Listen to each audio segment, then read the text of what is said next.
Welcome brothers and sisters to 1984 Lore, the channel for all things 1984, and today I want to consider a popular fan theory. Was Parsons really a thought criminal after all? For decades since publication of the book, generations of readers have cast doubt on whether Parsons, the stupid, ever-nervous, yet superficially loyal colleague and neighbour of Winston Smith, was guilty of thought crime. For those who don't know, Parsons is a rather inept, if enthusiastic, outer-party member who Winston believes will never be arrested and vaporized, precisely because he has a seemingly mindless devotion to the party.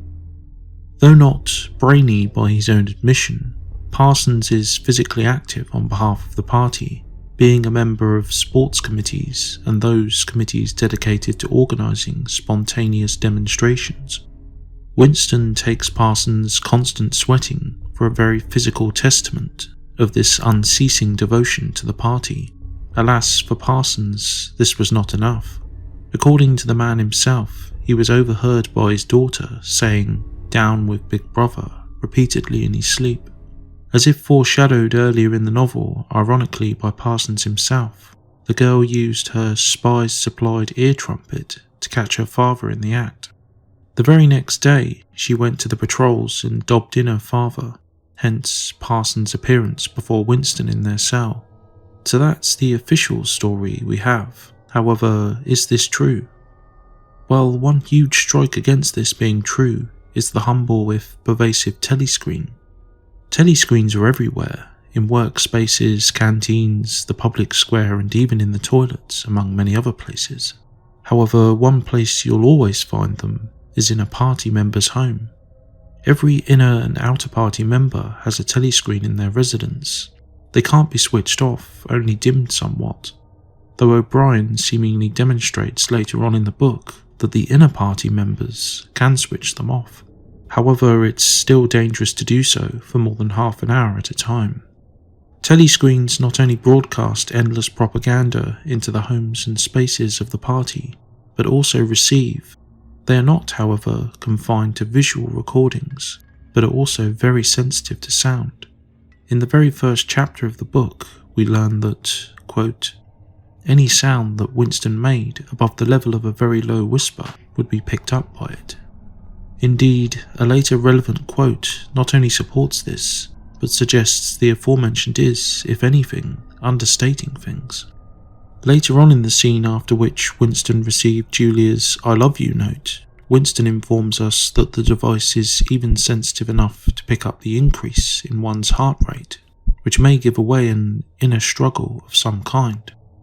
The point then is that it's difficult for me to believe that Parsons' outburst was overheard by his daughter eavesdropping at the door with a crude ear trumpet, but that this super-sensitive telescreen that we know he must have had in his home heard nothing. I say this based on the known efficiency of their operators, as well as the lack of immediate action. If we agree that it's unlikely this was not picked up by the telescreen, then why were police not kicking in his door just minutes after his outburst? To the warped thinking of the party, sedition and wanting the head of state dead are pretty serious crimes. Playing devil's advocate for a moment, assuming it did happen, the thought police may have simply been playing with Parsons, in a similar manner we see them play with Winston. Winston was watched and recorded for 7 years, he having seen photos and recordings, as well as hearing audio that proved this. Perhaps then this was not a case of the thought police dropping the ball here, but rather not wanting to move on Parsons just yet. It may have been a case of gathering more incriminating evidence to further entrap him. This would explain why Parsons' daughter had the time to denounce her father, probably hours later, perhaps forcing the thought police's hand.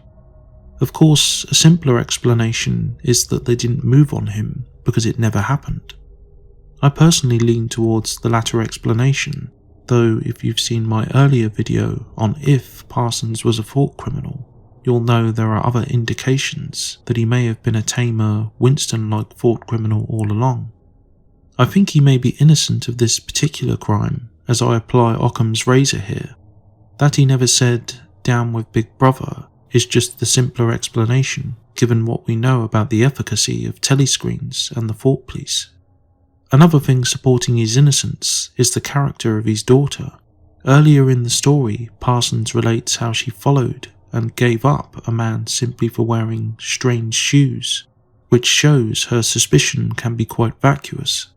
Her reasoning was that she had never seen shoes like this, and so the man may very well have been a foreigner, perhaps airdropped into Airstrip 1. Another anecdote also demonstrates the fanaticism of both Parsons' children, which their father relates in the same chapter. Both kids apparently set fire to the dress of a prole woman, seriously injuring her for the crime of wrapping some sausages in a newspaper with the image of Big Brother. This shows how quickly they are to punish perceived enemies of the party. Though we have nothing too solid to go on, is it that difficult to imagine that Tom simply did something, perhaps far less egregious, that set off his children's suspicions? If his daughter could track and dob in a man simply for wearing strange shoes, and set fire to a woman for thoughtlessly disrespecting the great leader, couldn't Parsons' punishment of her brother for shooting the strange thought criminal neighbour be reason enough to make up a crime in her own childish mind? I say make up, but it's a bit more nuanced than that. Even among adult party members, we can see that if one commits one crime, at the interrogation stage, all others are, by routine, added. Winston had no actual part in sabotage, affairs with male colleagues, forging currency and so on, yet he was charged, found guilty, and forced to confess to these, among others, nonetheless. Perhaps the culture of the party itself ingrains such an all-or-nothing thinking in children, which is why it's not a great leap at all for Parsons' daughter to perceive her father wanting Big Brother killed. A further point in support of the false accusation theory is motive. Considered in conjunction with the aforementioned low threshold for setting off her suspicions or hatred, there is clearly a strong general motive for giving up a parent or relative in this society. We know this as Winston himself relates that barely a week goes by that the Times newspaper does not report on what they call a child hero. Winston is far less flattering, instead calling them eavesdropping little sneaks who overhear some compromising comment that causes them to denounce their parents. Grassing up your parents is therefore a common and praised thing that likely not only gains public praise for the child, but also rewards and perhaps even advancement later on. Given his daughter's character, past actions, the likely culture and the motive she would have, I think then we have grounds to doubt her accusation at least, especially in conjunction with the telescreen information we've considered too. Moving on, and interestingly for advocates of his innocence, Parsons paradoxically indicates his innocence even after his arrest. On Winston asking if he was guilty of thought crime, he immediately caves in that he is, unflinchingly accepting that the party could never arrest an innocent man.